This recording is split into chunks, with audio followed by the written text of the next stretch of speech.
श्री शिवाय नमस्तुभ्यम। अब हमें शिव महापुराण के विद्वेश्वर संहिता के जो शिव कथा के तीसरे भाग में प्रवेश करते हैं।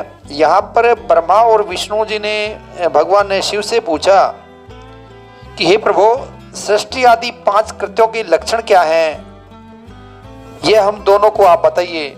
तो भगवान शिव कहते हैं कि मेरे कर्तव्यों को समझना अत्यंत गहन है, मेरे कर्तव्यों को समझना इतना आसान नहीं है, तथापि मैं तुम्हें इस विषय में बता रहा हूं। ए ब्रह्मा जी, ए विष्णु जी, सृष्टि, पालन, संहार, तिरोभाव और अनुग्रह, ये 5 मेरे जगत संबंधी कार्य हैं और जो नित्य सिद्ध हैं। और भगवान कहते हैं कि इन 5 कृत्यों का भार वहन करने के लिए मेरे 5 मुख हैं और 4 दिशाओं में 4 मुख हैं और इनके बीच में 5वां मुख है। कहते हैं कि मैंने पूर्व काल में अपने सर्वभूत मंत्र का उपदेश दिया है, जो ओंकार के रूप में प्रसिद्ध है। वह मंगलकारी मंत्र है और सबसे पहले मेरे मुख से ओंकार ओंकार ओम ओम प्रकट हुआ, जो मेरे स्वरूप का बोध कराने वाला है। या तो सबसे पहले ओम नाम का जो मंत्र है वो निकला। भगवान शिव ये बता रहे हैं कि कहते हैं कि प्रतिदिन ओंकार का निरंतर श्रवण करने से मेरा ही सदा श्रवण होता है। आगे भगवान शिव कहते हैं कि मेरे उत्तर मुख से आकार का, पश्चिम मुख से उकार का, दक्षिण मुख से मकार का और पूर्ववर्ती मुख से बिंदु का और मध्यवर्ती मुख से नाद का प्राकट्य हुआ। इस प्रकार 5 अवयवों से युक्त ओंकार का विस्तार हुआ और इस प्रकार ये ओम नाम का एक अक्षर हो गया। यह मंत्र शिव और शक्ति दोनों का बोधक है और इसी से पंचाक्षर मंत्र की उत्पत्ति हुई। पंचाक्षर मंत्र कौन है? ओम नमः शिवाय। तो बोलिए ओम ओम ओम ओम नमः शिवाय, ओम नमः शिवाय। तो इस प्रकार ये पंचाक्षर मंत्र से मात्रिका वर्ण प्रकट हुए हैं, जो 5 भेद वाले हैं। 5 भेद व ये मात्रिका क्या है? ए, ई, उ, री, लृ, ये 5 मूलभूत स्वर हैं तथा व्यंजन भी 5-5 वर्णों से युक्त 5 वर्ग हो जाते हैं। तो इसी से त्रिपदा गायत्री का प्रकट हुआ है और गायत्री से संपूर्ण वेद प्रकट हुए हैं और उन वेदों से करोड़ों मंत्र निकले हैं। उन मंत्रों से भिन्न भिन्न कार्यों की सिद्धि होती है, परंतु इस प्रणव एवं पंचाक्षर से संपूर्ण मनोरथों की सिद्धि होती है। देखिए, ओंकार से, प्रणव मंत्र से ये पंचाक्षर मंत्र निकला है, ओम से ओम नमः शिवाय, और इसी से त्रिपदा गायत्री का प्रकट हुआ, उसी से वेद निकले हैं और इस प्रकार से करोड़ों मंत्र निकले हैं। लेकिन फिर भी सर्वोपरि कौन सा बताते हैं? ये प्रणव जो मंत्र है और पंचाक्षर मंत्र है वो सर्वोपरि बताते हैं, पूरा सिद्धि देने वाला है। और कहते हैं कि मंत्र समुदाय से भोग और मोक्ष दोनों सिद्ध होते हैं और मेरे सकल स्वरूप से संबंध रखने वाले सभी मंत्राज साक्षात भोग प्रदान करने वाले और शुभकारक मोक्षप्रद हैं। तो ये बातें भगवान विष्णु को और ब्रह्मा जी को बता रहे हैं। तो नंदीकेश्वर कथा कर रहे हैं। आगे कहते कि 3 बार मंत्र का उच्चारण करके भगवान शिव के उन दोनों शिष्यों को मंत्र की दीक्षा दे दी। भगवान शिव ने अपने शिष्यों को, ब्रह्मा जी को और विष्णु जी को, अपने शिष्यों को दीक्षा दे दी। उसके बाद वो दोनों हाथ जोड़ करके खड़े हो गए और देवेश्वर भगवान जगत गुरु का, भगवान शिव का सत्वन करने लगे। तो सत्वन मैं संस्कृत में इसका पाठ करता हूँ, स्तुति का। ओम नमो निष्कल रूपाय, नमो निष्कल तेजसे, नमः सकल नाथाय, नमस्ते सकलात्मने, नमः प्रणव वाच्याय, नमः प्रणव लिंगिने, नमः सृष्टयादिकृत्रे च नमः पंचमुखायते, पंच ब्रह्म स्वरूपाय, पंचकृत्याय ते नमः, आत्मने ब्रह्मणे तुभ्यमनंत गुण शक्ते, सकलाकल रूपाय संभवे गुरुवे नमः। हे भगवान, हे प्रभु, हे शिव, आपके सकल और निष्कल 2 रूप हैं। आप सदगुरु एवं शंभु हैं। आपको नमस्कार है। श्री शिवाय नमस्तुभ्यम, श्री शिवाय नमस्तुभ्यम, श्री शिवाय नमस्तुभ्यम। हे भगवान आपको नमस्कार है। तो इस प्रकार अपने गुरु महेश्वर की स्तुति करके ब्रह्मा जी और विष्णु जी उनके चरणों में प्रणाम किया। भगवान महेश्वर कहते हैं कि आर्द्रा नक्षत्र से युक्त जो चतुर्दशी को प्रणव का जप किया जाता है तो वह अक्षय फल देने वाला होता है। यानी कि चतुर्दशी देखिए, सोमवारी अष्टमी, सोमवारी चतुर्दशी, यह बड़ा माहात्म्य है। तो आप कभी भी अगर उसमें अगर आर्द्रा नक्षत्र पड़ जाता तो वो अक्षय फल प्रदान करने वाला है। उसके बाद कहते हैं कि सूर्य की संक्रांति से युक्त महा आर्द्रा नक्षत्र में एक बार किया हुआ प्रणव जप कोटि गुणे जप का फल देने वाला है। अभी सूर्य की संक्रांति कब होती है? 12 महीने में हर महीने सूर्य की संक्रांति होती है। जैसे मकर संक्रांति है तो सूर्य मकर राशि में प्रवेश करते हैं और एक महीने में उनकी इसकी गति है कि एक महीने के बाद फिर वो दूसरी राशि में प्रवेश करते हैं, तो वही सूर्य की संक्रांति के नाम से जाना जाता है। तो अगर सूर्य की संक्रांति है और उस दिन आर्द्रा नक्षत्र है तो वो जो उस दिन प्रणव मंत्र का जप करते हैं, ओम ओम ओम का जप करते तो वो कोटि गुणा फल देने वाला है। आगे कहते हैं कि पूजा करने वाले के लिए मेरी मूर्ति तथा लिंग दोनों समान हैं, फिर भी मूर्ति की अपेक्षा लिंग का स्थान ऊंचा है। भगवान महादेव कहते हैं कि मूर्ति की अपेक्षा लिंग है उसका स्थान ऊंचा है, और वह किसी को भी अगर पूजा करनी है तो लिंग का पूजन करना उचित है। कहते हैं कि लिंग का वो ओंकार मंत्र से पूजा करनी चाहिए और मूर्ति की जो पूजा है वो पंचाक्षर मंत्र से पूजा करनी चाहिए। अगर मूर्ति में पूजा करते तो ओम नमः शिवाय मंत्र से पूजा करना चाहिए। आगे ऋषियों ने पूछा कि शिवलिंग की स्थापना हमें कैसे करनी चाहिए और उसके लक्षण क्या हैं, उसकी पूजा करने किस प्रकार करनी चाहिए। तो यहाँ पे सूत जी फिर कथा सुनाते हैं। अभी शिवलिंग की स्थापना तो ये थोड़ा सा लंबा विषय है, कर्मकांड में आ जाता है, लेकिन आप शिवलिंग में जाइए, शिव मंदिर में जाइए और वहाँ पे भगवान महादेव की श्री नर्मदेश्वर शाम सदा शिवाय की पूजा करें। कहते कि वैदिक मंत्रों का उच्चारण करके परम कल्याणकारी महादेव का ध्यान करें, भगवान का ध्यान करें। वैदिक मंत्र नहीं आते तो नमः शिवाय बोल करके, श्री शिवाय नमस्तुभ्य बोल करके, ओम ओम बोल करके, लेकिन ओम मंत्र पे सभी का अधिकार नहीं, आगे चर्चा होती है वो भी। और लिंग की प्रतिष्ठा के लिए प्रणव मंत्र के उच्चारण का विधान है, परंतु वेर की प्रतिष्ठा, वेर मतलब मूर्ति की प्रतिष्ठा पंचाक्षर मंत्र से करनी चाहिए। तो प्रतिष्ठा तो अगर आप किसी योग्य ब्राह्मण को बुलाते हैं तो वो प्राण प्रतिष्ठा करवा देते हैं। उसके भी मंत्रों में अलग अलग विधि है, एक चल प्रतिष्ठा होती है, एक अचल प्रतिष्ठा होती है। आगे कहते कि महालिंग की स्थापना करने के बाद अपनी शक्ति के अनुसार नित्य पूजा करनी चाहिए। दिवाली के पास से ध्वजारोपण आदि करना चाहिए। ध्वजा अगर आप ध्वज चढ़ाते हैं तो उसका भी बड़ा महत्व है। भगवान शिव का षोडशोपचार पूजा करो। षोडशोपचार नहीं कर सकते हैं तो आप कुछ भी जैसा भी आपके पास यथा उपलब्ध उपचार है उससे पूजा करें। आह्वान देखिए सब जगह भगवान का शिवलिंग में आह्वान नहीं होता, बहुत जगह जैसे नर्मदेश्वर हैं वहाँ पे भी आप आह्वान नहीं करते। उनको भगवान का ध्यान की लीजिए, ध्यान करके उनको अर्घ दीजिए। पाद्योपाद्यम समर्पयामि, स्तोर्गम समर्पयामि, आचमनी जलम समर्पयामि। उनको जल चढ़ाइए, वो 4 बार जल चढ़ाइए। उसके बाद उनको स्नान कीजिए, करवाइए। स्नान में अगर आपके पास दूध, दही, घी, शहद, शर्करा, तो इस प्रकार पंचामृत तो पंचामृत से स्नान करिए। स्नान कराने के बाद उनको वस्त्र बनाइए, अपना जो भी अपना वस्त्र में एक जो नाल लेके जाते हैं, ये यज्ञोपवीत है तो आप यज्ञोपवीत उनको बनाइए। जनेऊ यानी कि यज्ञोपवीत यानी कि जनेऊ। उसके बाद गंध यानी कि चंदन से भगवान को टीका लगाइए, पुष्प चढ़ाइए।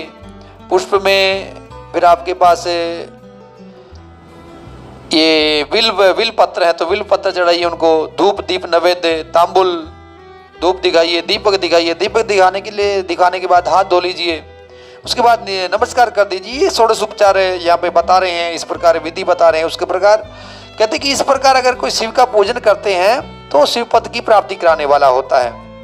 और उसके बाद क्रम से परिक्रमा नमस्कार करने से भी शिवलिंग शिव पद की प्राप्ति कराने। अगर आप कुछ भी नहीं कर पाते तो मंदिर में जाकर के भगवान को नमस्कार कर लीजिए कि जो एक लोटा जल है वो चढ़ा करके और भगवान को प्रणाम कीजिए, मेरे पास है, मैं जितनी ये अपनी जो इच्छा है अपनी शक्ति के अनुसार जो भी है मेरे पास है आप इसको स्वीकार करो। तो मानसिक पूजा से भी प्रश्न हो जाते हैं। रत्न ही कल्पितमान सम हिम जल ही स्नानम च दिव्याम्बरम, जो भगवान में जो भी कुछ है अर्पित करो, आप मन से स्वीकार कीजिए। आप शिवलिंग शिव पद की प्राप्ति कराने वाला है होता है। यह यदि नियम पूर्वक शिवलिंग का दर्शन मात्र कर लिया जाए तो वह भी कल्याणप्रद होता है। दर्शन मैंने पहले वाले वीडियो में भी चर्चा करी थी, भगवान के दर्शन करने से भी बहुत फल मिलता है, वो भी कल्याणप्रद होता है। उसके बाद उसको स्पर्श, उसके ऊपर अगर आपके पास कुछ घर पे कोई हवन यज्ञ किया हुआ है तो भगवान श्री देवताओं को विसर्जन से पहले कुछ आप भस्म ले लेते, तो भस्म को अगर आप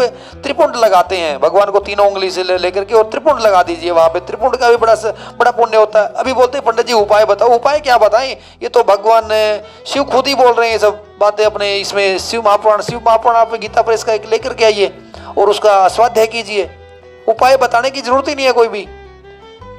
आगे कहते कि प्रणव मंत्र का जप करते रहे दोनों संध्याओं के समय, जितने जप हो सके उतने जपों की या फिर कुछ अलग अलग विधि बता रहे हैं। ब्राह्मणों को आदि में प्रणव मतलब ओम नमः शिवाय, जो ब्राह्मण है वो ओम नमः शिवाय मंत्र का जाप करेंगे, और स्त्रियों को ओम का जप नहीं करना चाहिए। स्त्रियों को शिवाय नमः बोलना चाहिए या फिर नमः शिवाय का भी कहीं कहीं अपने संत महात्मा कहते हैं कि नमः शिवाय, ऐसे ब्राह्मण स्त्रियों को ऐसे ही बोलते हैं। ऐसा ये शिव महापुराण में भगवान शिव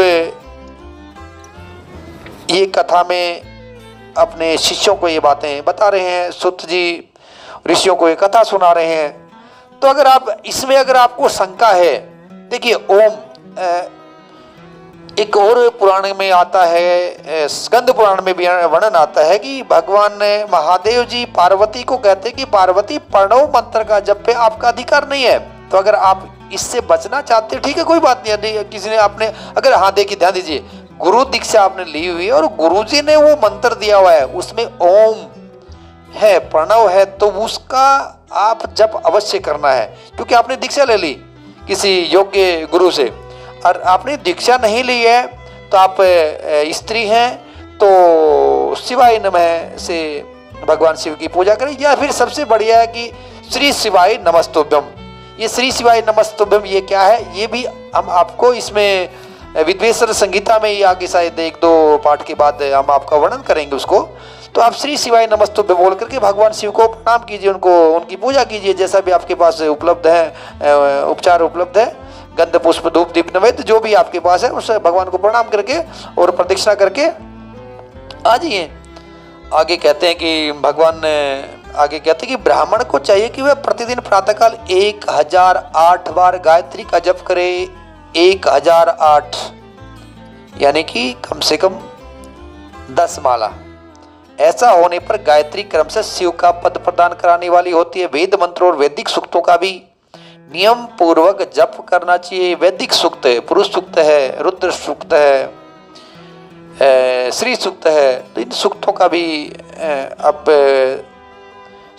वो कर सकते हैं, जप कर सकते हैं। तो कहते हैं कि बहुत से मंत्र हैं और किसी एक मंत्र को अपनाकर मृत्यु पर्यंत प्रतिदिन उसका जप करना चाहिए। अगर आपने गुरु दीक्षा ले ली है, गुरु ने कोई मंत्र दिया है तो उसी मंत्र को पकड़ लीजिए, वही मंत्र उसका प्रतिदिन जप करते रहिए। वही मंत्र जब तक गुरु जी कहते हैं कि दीक्षा जो गुरु देते हैं तो वो मंत्र आपको जन्म जन्मांतर पीछा नहीं छोड़ेगा जब तक वो मोक्ष नहीं दिला दे। मंत्र के अंदर इतनी ताकत है, वो पूर्व जन्म में जो मंत्र आज के दिन आज इस जन्म में अगर दीक्षा ले रहे हैं गुरु जी से, तो वो मंत्र जन्म जन्मांतर चलेगा आपको और वो पीछा नहीं छोड़ेगा। तो आप किसी योग्य गुरु से दीक्षित होते हैं तो उस मंत्र का जप करते रहिए। तो बाकी फिर ये दूसरे मंत्रों की कोई जप करने की कोई इतनी ज़्यादा आवश्यकता नहीं है। ओम इस मंत्र का प्रतिदिन 1000 जप करना चाहिए। आगे देखिए, बड़ी काम की बात है। बगीचे आदि लगाता है जो शिव मंदिर में, तथा शिव के सेवा कार्य के लिए मंदिर में झाड़ने बुहारने की आदि की व्यवस्था करता है। अगर आप मंदिर में साफ सफाई करते हैं, झाड़ू लगाते हैं, बुहारते हैं, वह इस पुण्य कर्म को करके शिव पद प्राप्त कर लेता है। महाराज अगर जाते हैं मंदिर में, हो सके तो खुद हाथ से झाड़ू लगाइए। कभी यहाँ पे पूजन किया हुआ है, निर्माल्य को हटाइए, निर्माल्य को हटा करके शिवलिंग को ठीक से करिए, व्यवस्थित कीजिए उसे, गर्भगृह को, बड़ा पुण्य मिलता है इसका। बाहर का जो क्षेत्र है, बाहर के एरिया में थोड़ा सा साफ सफाई की व्यवस्था करिए। खुद नहीं कर सकते तो आप किसी को पैसा दे करके करवा सकते हैं, तो इसका बहुत बड़ा पुण्य। दूसरे ग्रंथ में भी वर्णन आता है कि पुण्य का प्रभाव कितना है। लिंग पुराण में भी इसका साफ सफाई करवाने का मंत्र आता है, कुछ फल दिया हुआ है, उसका भी कभी वर्णन करेंगे कि मंदिर में झाड़ू लगाने से कितना बड़ा पुण्य प्राप्त होता है। दूसरे ग्रंथ को भी उठा करके चर्चा करेंगे, आप कभी हमारे साथ में बने रहना। आगे कहते हैं कि जो शिव के क्षेत्र में अपने किसी मृत संबंधी का दाह दशा है, मासिक श्राद्ध, सपिंडीकरण, वार्षिक श्राद्ध करता है, अथवा कभी भी शिव के क्षेत्र में अपने पितरों को पिंड देता है, पितरों का तर्पण करवाता है, वह अंत में शिव पद पाता है। अथवा शिव के क्षेत्र में 7, 5, 3 और एक ही रात निवास कर ले, ऐसा करने से भी क्रम से शिव पद की प्राप्ति होती है। शिव क्षेत्र में, अभी शिव क्षेत्र क्या है वो भी आगे कथा में चर्चा होगी। अगर आपके देखिए कोई योग्य ब्राह्मण होगा तो वो कभी कभी शिव मंदिर में पितरों की विधि करते हैं, वो पितरों का श्राद्ध करवाते हैं, सपिंडी करवाते हैं, नारायण बलि वगैरह करवाते हैं, मासिक श्राद्ध भी करवाते हैं, तर्पण करवाते हैं, तो उसका फल बहुत है। तो अगर पितर किसी नीच योनि में है तो स्वर्ग को चले जाते हैं, या फिर स्वर्ग में है तो उनको मोक्ष की प्राप्ति होती है। आगे कहते हैं कि ऋषियों ने फिर पूछ लिया कि सूत जी, पुण्य क्षेत्र कौन कौन से हैं जिनका आश्रय लेकर के सभी स्त्री पुरुष शिव पद प्राप्त कर लें, यह हमें संक्षेप में बताइए। क्योंकि ये कथा में बोल दिया ना कि शिव क्षेत्र में अगर 7 दिन, 5 दिन, 3 दिन, एक ही रात, अगर आप किसी शिव क्षेत्र में जाते हैं, किसी तीर्थ में जाते हैं, तो एक रात का ठहराव अवश्य करें। क्यों करें, उसका फल अलग अलग है। तो शिव क्षेत्र के बारे में बता रहे कि मोस्ट है कि पुण्य क्षेत्रों का वर्णन सुनो। और कहते कि काल विशेष में विभिन्न नदियों के जल में स्नान के उत्तम फल का निर्देश और तीर्थों में पाप से बचे रहने की चेतावनी दे रहे हैं। तो इसमें ये प्रसंग ये चलेगा। कहते हैं कि तीर्थ और क्षेत्र में जाने पर मनुष्य को सदा स्नान, दान और जप आदि करना चाहिए, अन्यथा वह रोग, दरिद्रता तथा मुक्ता आदि दोषों का भागी हो जाता है। आप तीर्थ में जाते तो स्नान कीजिए, वहाँ पे दान दीजिए, वहाँ पे जप कीजिए, किसी अनजान व्यक्ति से बिना मतलब की फालतू की बात नहीं करें। स्कंद पुराण स्पष्ट बोलता है, वहाँ पे एक राजा और रानी दोनों साथ में स्नान के लिए गए थे, तीर्थ में गए थे। स्नान करने के बाद उस रानी ने या राजा ने, किसी ने एक ने अपने कर्मचारी से बात की थी, और कर्मचारी थोड़ा सा ठीक नहीं था, और उसकी वजह से उसको कितना उसका फल है वो निष्फल हो गया था। बड़ी लंबा प्रसंग आता है ऐसे। तो हो सके तो तीर्थों में जाते हैं तो आप स्नान, दान और जप कीजिए, और किसी से फालतू की बातें नहीं कीजिए। जो मनुष्य इस भारतवर्ष के भीतर मृत्यु को प्राप्त होता है, वह अपने पुण्य के फल से ब्रह्मलोक में वास करके पुण्यक्षय के पश्चात पुनः मनुष्य योनि में ही जन्म लेता है। हमारे पुण्य लेकर के जितने भी जाएंगे, जिस लोक में जाएंगे, जब वो पुण्य समाप्त हो जाएंगे, फिर से इस भूलोक पे आना पड़ेगा। ब्राह्मणों, पुण्य क्षेत्र में पाप कर्म किया जाए तो वह और भी दृढ़ हो जाता है। अतः पुण्य क्षेत्र में निवास करते समय सूक्ष्म से सूक्ष्म अथवा थोड़ा सा भी पाप नहीं करें। क्षेत्रे पापस्य कर्णम दृढ़म भवति भूसुराहा, पुण्य क्षेत्रे निवासे ही पापम मन्नवी ना रचेते। आप पुण्य क्षेत्र में किसी तीर्थ में जाते हैं, वहां पे पाप से बचें। पाप तो अलग अलग टाइप से है, मन से, वाणी से, कर्म से, तो सब पापों से बचने की कोशिश करें। आगे कहते हैं कि पुण्य क्षेत्र कौन कौन से है। सिंधु नदी है, सतलुज नदी है, सरस्वती नदी है, गंगा नदी है, सोनभद्र नदी है, महानदी है नर्मदा, गोदावरी, कृष्णा, तुंगभद्रा, सरस्वती नदी, पंपा सरोवर, कन्याकुमारी, कावेरी, ये सब नदियां हैं, ये तीर्थ में आती हैं, तीर्थों में पुण्य क्षेत्र हैं। नैमिषारण्य है, बद्रिकाश्रम, बद्रीनारायण, केदार क्षेत्र, सिंधु नदी, गोदावरी, यमुना, ये सब पुण्य क्षेत्र हैं। आगे कहते हैं कि माघ मास में सूर्य के कुंभ राशि में स्थित होने पर फाल्गुन मास में गंगा जी के तट पर किया हुआ श्राद्ध, पिंडदान अथवा तिलोकदान पिता नाना दोनों के कुलों के पितरों को अनेक पीढ़ियों का उद्धार करता है। यानी कि वहां पे देखिए सूर्य का कुंभ राशि में प्रवेश होता, तो ये कुछ योग ऐसे बनते हैं, उसका हमने पहले एक बार चर्चा भी की थी। तो उस टाइम पे अगर पितरों का श्राद्ध करते हैं तो बड़ा पुण्यदायक होता है। उसके बाद कहते हैं कि विद्वान पुरुष गंगा अथवा कावेरी नदी का आश्रय लेकर के तीर्थ में वास करें। ऐसा करने से तत्काल किए हुए पाप का निश्चय ही नाश हो जाता है। गंगा जी में स्नान करने के लिए जाइए, वहाँ पे अगर वहाँ पे बढ़िया से अगर स्नान हो गया, वहाँ पे कुछ दान हो गया, जप हो गया, तो बड़ा पुण्य मिलता है उसका। आगे कहते हैं कि पुण्य क्षेत्र में क्या हुआ, थोड़ा सा पुण्य भी अनेक प्रकार से वृद्धि को प्राप्त होता है। अगर थोड़ा सा भी पुण्य करेंगे तो अपने पुण्यों की बढ़ोतरी करवा देगा, लेकिन छोटा सा पाप किया होगा वो बड़ा कष्टकारी होगा, वो महान हो जाता है। इसलिए पाप से बचने की कोशिश करें। तीर्थवास जनित पुण्य कायिक, वाचिक और मानसिक सारे पापों का नाश कर देता है। तीर्थ में किया हुआ मानसिक पाप वज्र लेप हो जाता है, मन से किया हुआ पाप भी। एक साधु महात्मा की कथा आती है महाराज, किसी पुराण में, शायद स्कंद पुराण में ही है।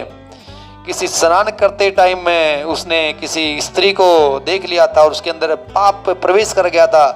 वो इतना वज्र की तरह हो गया कि कितना प्रेत योनि में गया, भटकते भटकते भटकते, और कब उसके पाप कटे, बड़ा लंबा प्रसंग आता। तो तीर्थ में जाते हैं तो पापों से बचें, क्योंकि वो जो पाप है वो वज्र की तरह हो जाता है और कई कल्पों तक पीछा नहीं छोड़ता। कई कल्पों तक, कल्प क्या है, वर्षों नहीं, कल्पों तक, कल्प कल्प, ध्यान देना ये सब। तो वैसा पाप केवल ध्यान से ही नष्ट होता है, अन्यथा नहीं। भगवान के ध्यान से, भगवान की पूजा से ही अगर किसी गलती से गलती हो जाती है तो भगवान का ध्यान करें, वहीं पे प्रायश्चित करें। हे भगवान, हमसे ये पाप हो गया, हम प्रायश्चित करते हैं। सुख चाहने वाले पुरुष को देवताओं की पूजा करते और ब्राह्मणों को दान देते हुए पाप से बचकर ही तीर्थ में निवास करना चाहिए। तो ये तीर्थ में बताने के बाद फिर ऋषि फिर से प्रश्न करते थे कि ये संवाद ऐसा कथाओं में, तो कि ऋषियों ने कहा कि सूत जी, अब आप शीघ्र से हमें वो सदाचार सुनाइए जिससे विद्वान पुरुष पुण्य लोक को विजय पाता है। कि हम तो पाप से बचना चाहते हैं, पाप, लेकिन सदाचार कौन कौन से हैं। तो सदाचार के लिए सूत जी फिर बोलते हैं कि सदाचार का पालन करने वाला विद्वान ब्राह्मण ही वास्तव में ब्राह्मण नाम धारण करने का अधिकारी है।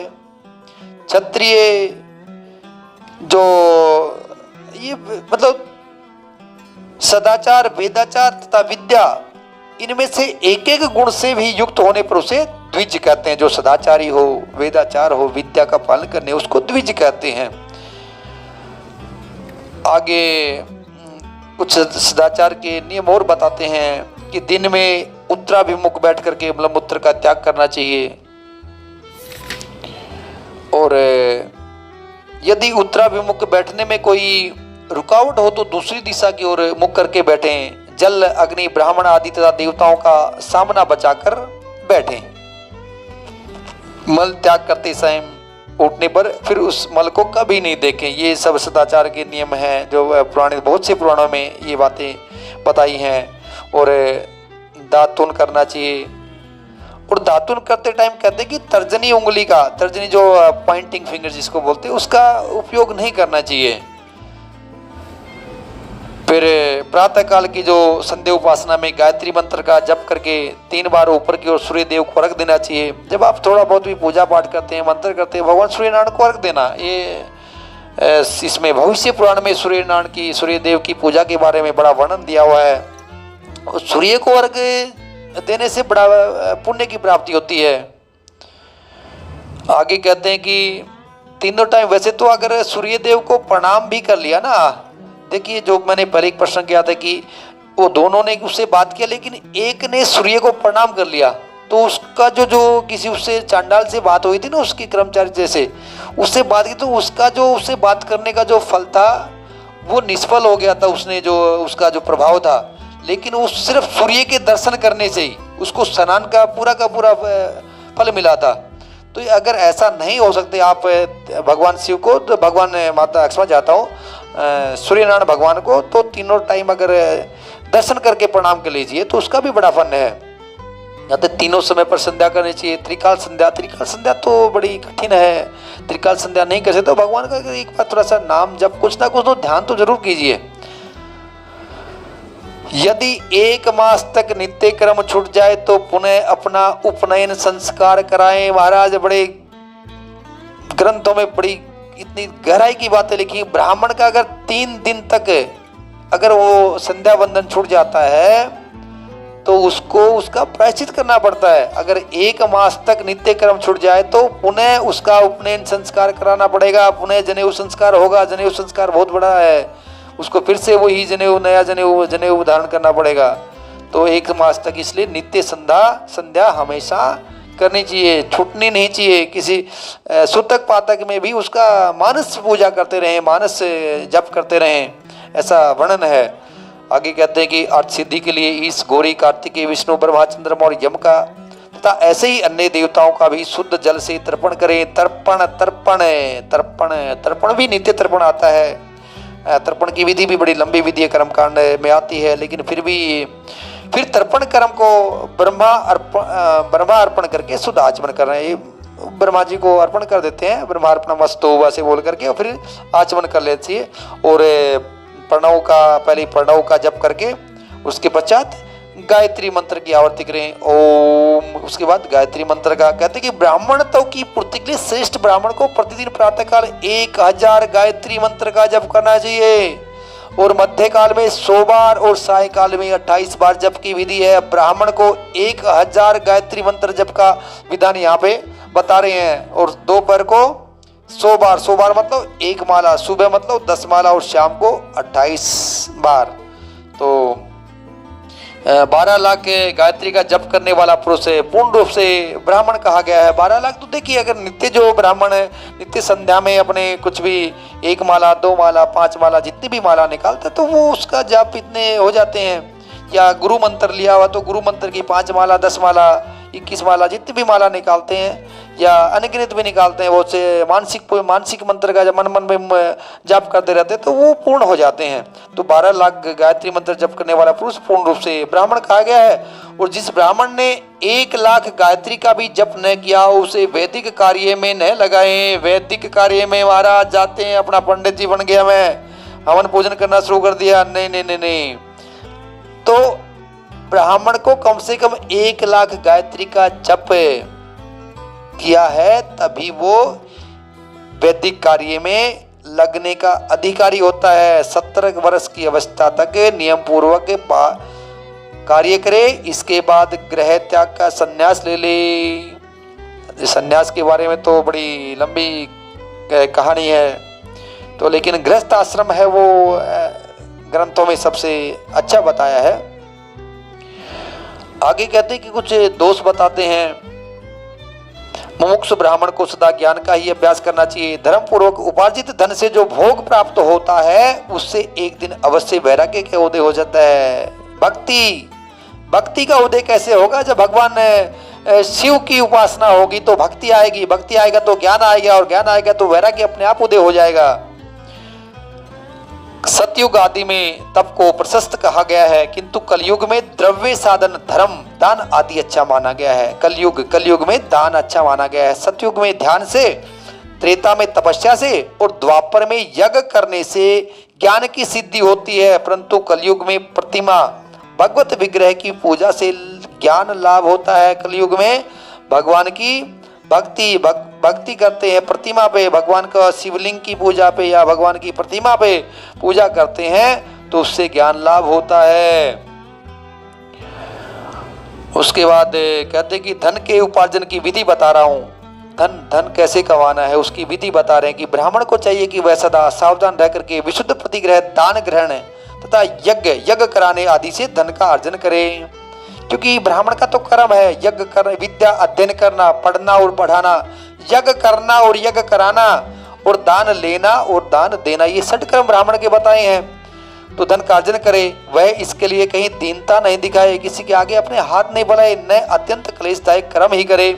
और क्षत्रिय को बाहुबल से धन का उपार्जन करना चाहिए, और वैश्य को कृषि, गोरक्षा, व्यापार से न्याय प्रजित धन का दान करने से दाता को ज्ञान की सिद्धि प्राप्त होती है। ज्ञान सिद्धि द्वारा सब पुरुषों को गुरु कृपा मोक्ष सिद्धि सुलभ होती है। जैसे आप ज्ञान प्राप्त होगा, गुरु मिल जाएंगे, गुरु मिल गया तो मोक्ष की प्राप्ति बड़ी आसान हो जाती है। अब धन धान्य आदि सब वस्तुओं का दान करना चाहिए। जल का दान, अन्न का दान, ये बड़े दान बताए हैं। जिसके अन्न को खा करके मनुष्य जब तक कथा श्रवण आदि सत्य धर्म का पालन करता है, उतने समय तक उसके किए हुए पुण्य फल का आधा भाग दाता को मिल जाता है। महाराज, आप अन्न का दान किया किसी ब्राह्मण को, और वो योग्य ब्राह्मण है, त्रिकाल संध्या करने वाला है, जब तक वो अन्न उसके पेट में रहेगा तो उसका जो जप करेगा, उस जप का कुछ हिस्सा अन्नदाता को भी मिलेगा। तो अगर कहीं ऐसा कहीं हो सके तो अन्नदान आप अपने श्रद्धा अनुसार कहीं भी देते रहें, जैसा भी मौका मिले। आप दान लेने वाला पुरुष दान में प्राप्त हुई वस्तु का दान तथा तपस्या करके अपने प्रतिग्रहजन्य पाप की शुद्धि कर ले, अन्यथा उसे रोरव नरक में गिरना पड़ता है। ब्राह्मण जब दान लेता है तो उसको दान की शुद्धि करनी पड़ती है। वो कैसे करता है, उसका एक लंबा मतलब पूजा पाठ के द्वारा ही करता है, लंबा विधान मतलब क्या, उसको अपनी जो नित्य पूजा करता है उससे कुछ अधिक पूजा करनी पड़ेगी उसको दान जो ली हुई चीज़ों का उसका, ताकि उसको फल उसको दान दाता को भी मिले, और ब्राह्मण तो दान लेने का अधिकारी है तो उसको दान का फल मिल जाए। तो उसमें दान लेता तो उसके 3 भाग बताते हैं। धन जो मिला है उसको 3 भागों में बांटता है। एक भाग तो धर्म के लिए लगाना पड़ेगा, दूसरा भाग वृद्धि के लगाना पड़ेगा, और तीसरा भाग उपभोग के लिए लगाना पड़ेगा, या फिर दशांश 10% उसका दान दे सकता है। कहते हैं कि या आगे लिख दिया इसमें 10वां अंश दान कर दें, इससे पाप की शुद्धि होती है। शेष धन से धर्म वृद्धि एवं उपभोग करे, अन्यथा वह रोरव नरक में पड़ता है, अथवा उसकी बुद्धि पाप पूर्ण हो जाती है, या खेती ही चौपड़ हो जाती है। तो देखिए यहाँ पे दान लेने का, दान के बाद दान को कैसे उसको कैसे उसका उपभोग करना है वो वर्णन देते हैं। फिर आगे कहते हैं कि विद्वान पुरुष को चाहिए कि वह दूसरों के दोषों का बखाना नहीं करे, दूसरों के दोष नहीं देखे, दूसरे की निंदा नहीं करे। ये सदाचार के नियम बता रहे हैं।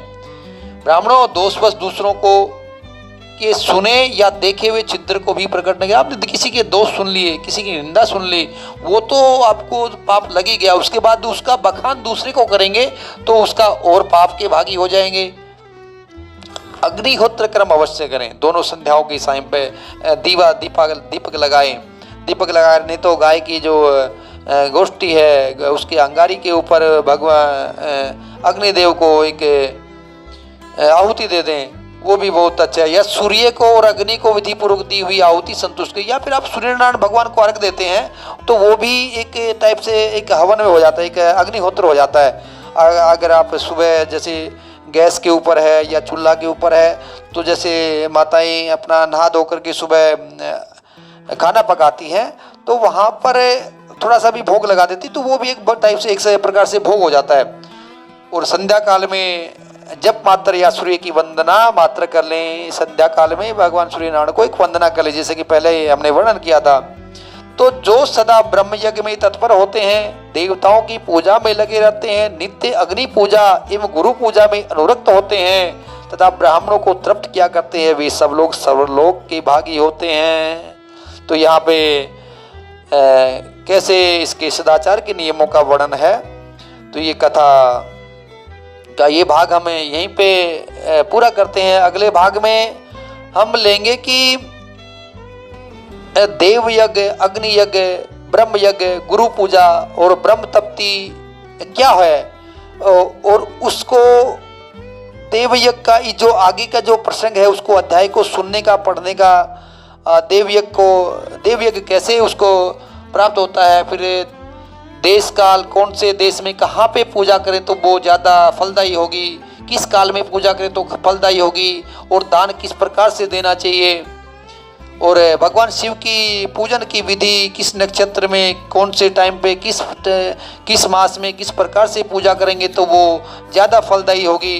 तो अगले अध्याय में हम ये भी चर्चा करके और फिर ये विद्वेश्वर संहिता का पूरा चैप्टर में हम फिर विल्व का महात्म्य क्या है, विल्व वृक्ष का महात्म्य क्या है, वेल को कैसे आपको तोड़ना है, श्री शिवाय नमस्तुभ्यम की महिमा क्या है, भगवान शिव का शिव नाम का जप कैसे करना चाहिए, त्रिपुंडर की महिमा क्या है, भस्म की महिमा क्या है, रुद्राक्ष किस टाइप के होते हैं, रुद्राक्ष कितने प्रकार के हैं, और रुद्राक्ष को किस प्रकार धारण करना चाहिए, रुद्राक्ष कौन सा रुद्राक्ष का किस प्रकार से मंत्र पढ़ करके हमको धारण करना चाहिए।